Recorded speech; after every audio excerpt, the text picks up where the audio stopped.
you awake? I thought I heard you get up.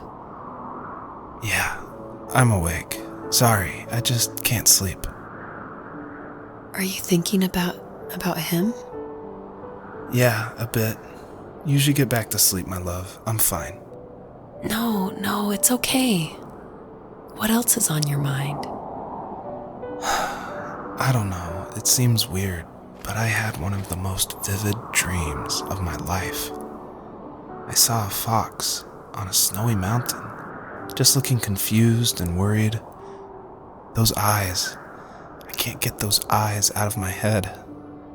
She was running in the windy snow, looking for something. Do you think it has to do with you and what's been going on? I don't know. It was just a dream, Rachel. They're not meant to make sense. A lot's happened the past couple days, that's all. Well, if you're not going to sleep anyway, you should tell me. I want to hear. All right.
So, not far from her home, she followed that path to something unexpected.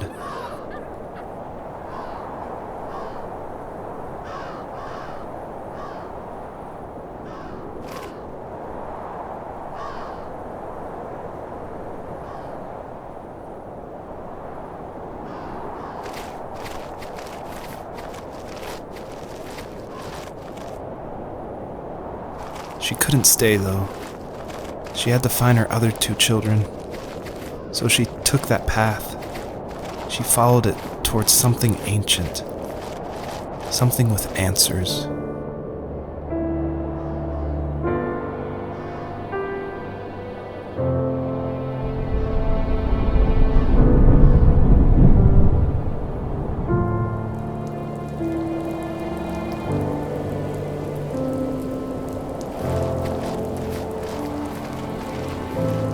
The fox looked high and low, searching for any sign of her cubs. Points of light showed the way to this ancient tree. It was as if each one had a story to tell, all their own. The land was trying to tell my story, too. I felt like I was right behind her the whole time.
As a kid, did you ever do show and tell in your class?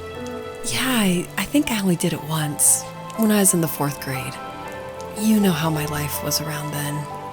I wanted to show my class what helped pass the time and distracted me, so I brought a dozen paper cranes I had made. I think I told everyone how badly I wanted to be a bird and fly, embarrassingly enough.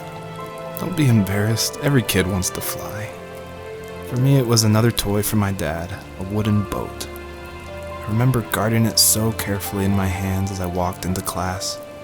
When I sat down, a group of boys immediately made fun of it. They asked which trash can I found it in, or why an ugly log was my favorite toy. When I got up, I didn't even want to tell them my dad had carved it. I said it was a joke gift my friends had given me. Kids can be so cruel. Some of them are. I shouldn't have let them get to me, but it did. It's amazing we bounced back at all.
Wasn't he like a lumberjack? That's one way of putting it. If wood was a canvas, then a carving knife was his paintbrush. Even after working a 50-hour week, even after his hands were more splinters than skin, he would bring home the nicest piece of Alaskan weeping cedar and make me toys. That wooden train was the first toy I can remember, and I loved it. I just knew from a young age I was going to be a lumberjack, like my father.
Usually those kids would leave me alone, but somehow they could tell I was different. They made fun of how far away I lived. They called my dad a sourdough. I was a blabbermouth as a kid, telling my dad stories I made up for hours. But after that show and tell, I didn't tell him much anymore. He didn't know exactly what was wrong, but his best guess was that the toys he carved weren't cool enough. He carved me a tank and tried to tell me what it was like to be in a real tank as a serviceman. I didn't know your dad was in the military. Yeah, in the army. The sad thing is that I'd pretty much forgotten until just now. There's so much I still don't know about him. I'm sorry.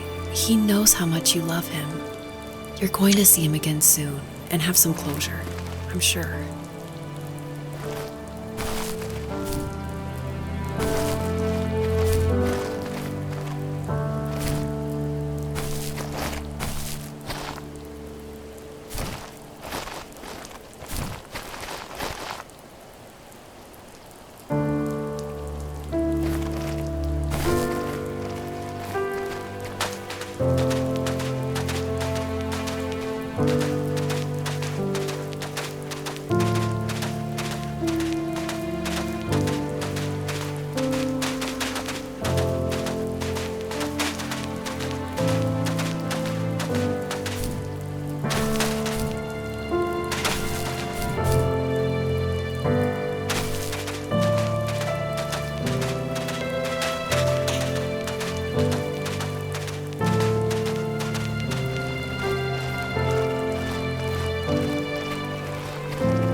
older I got, the more I withdrew.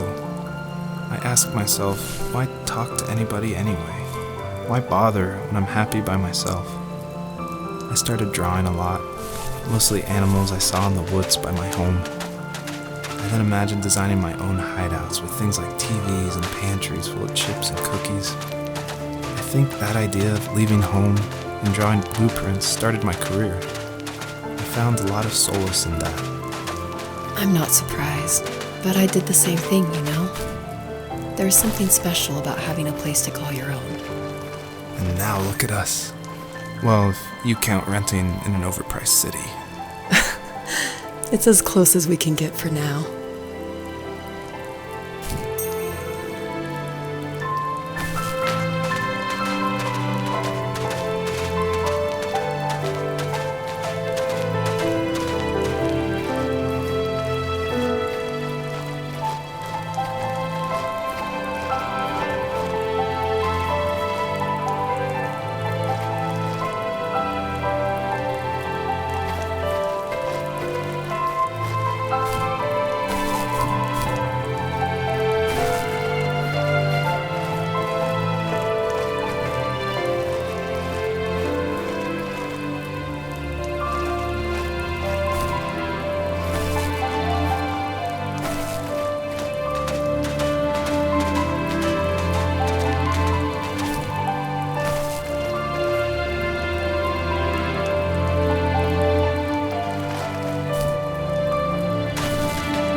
My teenage years were full of sketching, angst, and trouble.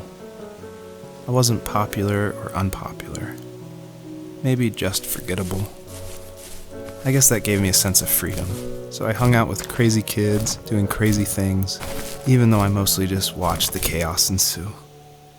We did it all. Put fireworks in mailboxes, hide roadkill in people's garages, break windows of the barber shop in Anchorage. My dad was furious, but he was so busy working he couldn't do much to stop me from going out. I think being an adult means there's no one to stop you making hard decisions.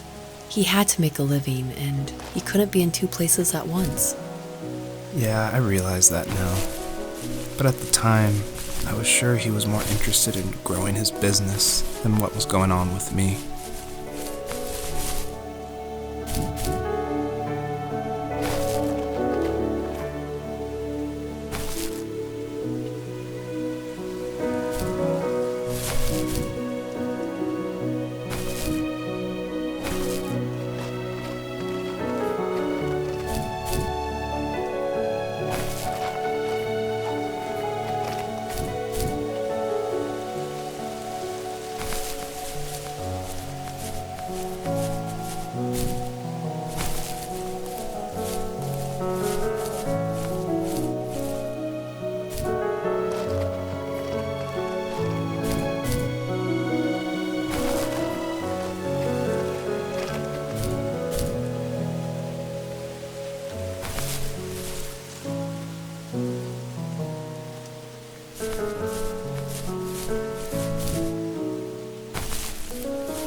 He was working another late night, and my friends were over, saying how bored they were and how they had come all the way out to my house for nothing.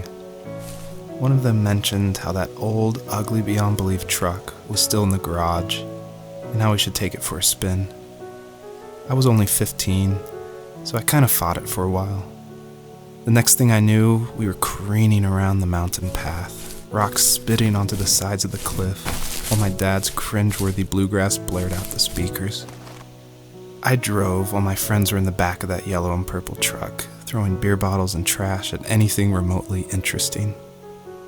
Felt like I was soaring in the air with borrowed wings. But all good things have endings. A cop outside of Eagle River pulled us over after he saw us in a bottle rocket into someone's yard. What followed was a long night of talking to disappointed adults and feeling smaller than ever.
After he drove me home from the police station, I blew up at him, saying how I never wanted to be like him, how I was going to be someone and leave that hick icebox for good.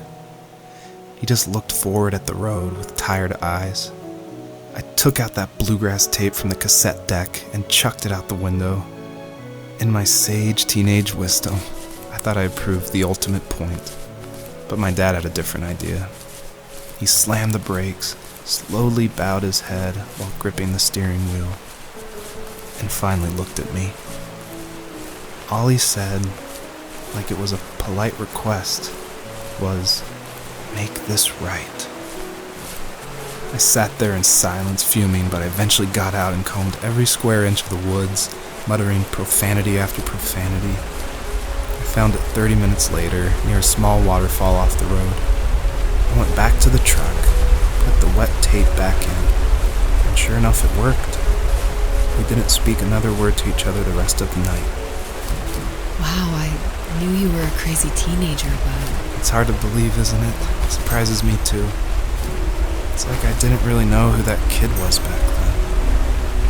I bet my dad thought the same thing over and over. It's almost like he was saying, make this right to himself, more than to me.